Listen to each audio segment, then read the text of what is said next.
অভিযানটি মূলত সকাল থেকে শুরু হয়েছে এবং দুপুর নাগাদ প্রায় কয়েক ঘন্টাব্যাপী সেই অভিযানটি পরিচালনা করা হয় ভ্রাম্যমাণ আদালতের মাধ্যমেই। এবং আমার পেছনে দেখতে পাচ্ছেন এই যে পুরো একটি ট্রাকের ভিতরে যে ড্রামগুলো দেখতে পাচ্ছেন, এই ড্রামগুলোতে মূলত মজুত করা হতো।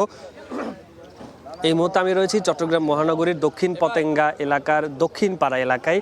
এই এলাকাটিতে দীর্ঘ কয়েক সপ্তাহ ধরে কিন্তু যেই এখানকার একজন ব্যবসায়ী রয়েছেন, তার নাম আলমগীর, তিনি কিন্তু এরই মধ্যে পলাতক রয়েছেন। তিনি বিভিন্ন ট্রাক থেকে বিভিন্ন বড় বড় যে যানবাহনগুলো রয়েছে, বিভিন্ন পাম্প থেকে সেই জায়গাগুলোতে তিনি এগুলো আসলে চোরাইভাবে অর্থাৎ অবৈধভাবে সেগুলো মজুত করতেন এবং এই মজুত করে আসলে বাজার যে এরই মধ্যে অস্থির হয়ে উঠেছে তারই প্রভাব পড়েছে আমরা দেখেছি।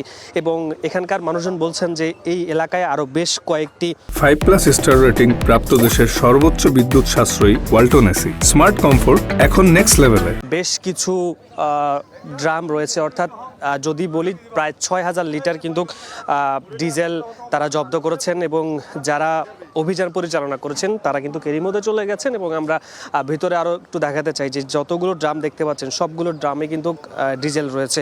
এই যে ডিজেলগুলো প্রায় যে এগুলো রয়েছে, অর্থাৎ যিনি এই ব্যবসার সাথে জড়িত তিনি কিন্তু এরই মধ্যে চলে গেছেন। ফলে এখন পর্যন্ত আটক কিংবা সেই বিষয় কিন্তু এখন পর্যন্ত জানা যায়নি। তবে যারা পরিচালনা করেছেন অভিযান তারা এখন কেউই নেই, তারা চলে গেছেন।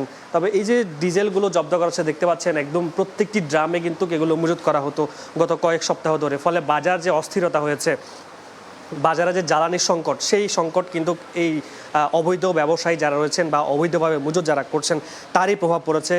মহানগরীর যে সমস্ত পাম্পগুলো রয়েছে সেখানেই প্রায় ব্যাপক আকারে প্রভাব পড়েছে। ফলে যারা ভোক্তা রয়েছেন, স্থানীয় যারা বাসিন্দা রয়েছেন, তারা বলছেন যে তারা বেশ কিছুদিন আগে থেকে জানতেন এবং এই বিষয়গুলো যখন কাউকে জানানো হতো তাকে আসলে বিভিন্ন ধরনের হুমকি দামকে দেওয়া হতো স্থানীয়দের। ফলে তারাও আসলে কিছু করতে পারতেন না।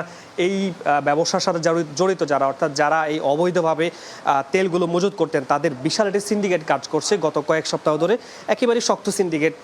ফলেই এই সিন্ডিকেটের কথা শুনে কিন্তু তারা অভিযান পরিচালনা করেছিলেন আজকে সকাল থেকে দুপুর পর্যন্ত। দেখতে পাচ্ছেন এই যে একদম এই মূলত ডিজেলগুলো কিন্তু ব্যবহার করা হয় বিভিন্ন বড় বড় যে বাস, ট্রাক বা বড় যানবাহন যেগুলো রয়েছে, সেই যানবাহনগুলোতে কিন্তু তারা এই ডিজেলগুলো ব্যবহার করতেন। আমরা একটু কয়েকজন স্থানীয়দের সাথে কথা বলতে চাই, তারা আসলে কি বলছেন।